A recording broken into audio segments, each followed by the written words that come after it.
జనవరి 12వ తేదీన తన ప్రతిష్టాత్మక 100వ చిత్రం గౌతమిపుత్ర శాతకర్ణి ద్వారా బాక్సాఫీస్ పై బాలయ్య ప్రారంభించిన దండయాత్ర ఇంకా కొనసాగుతూనే ఉంది.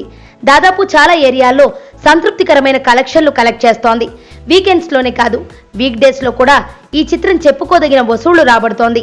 20 రోజులు సక్సెస్ఫుల్ గా కంప్లీట్ చేసుకున్న నేపథ్యంలో అన్ని డేస్ లో ఈ చిత్రం ఎంత కలెక్షన్లు రాబట్టిందో ట్రేడ్ వర్గాలు వెల్లడించాయి.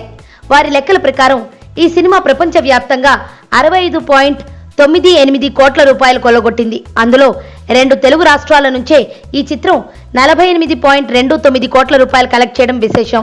అంటే త్వరలోనే ఈ సినిమా ఏపీ, తెలంగాణలో కలుపుకుని 50 కోట్ల మార్కుని క్రాస్ చేయనుందన్నమాట. అదే జరిగితే బాలయ్య ఖాతాలో మరో record చేరినట్లే.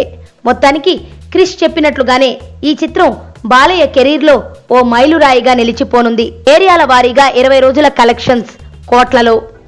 Nizam 11.50, ceded 9.1, Uttarandhra 6.90, east Godavari 4.34, west Godavari 4.55, Krishna 4.16, Guntur 5.14, Nellore 2.6, AP plus Telangana 48.29 కోట్ల రూపాయలు, Karnataka 5.03, rest of India 1.96, overseas 10.7, total world wide 65.98 కోట్ల రూపాయలు.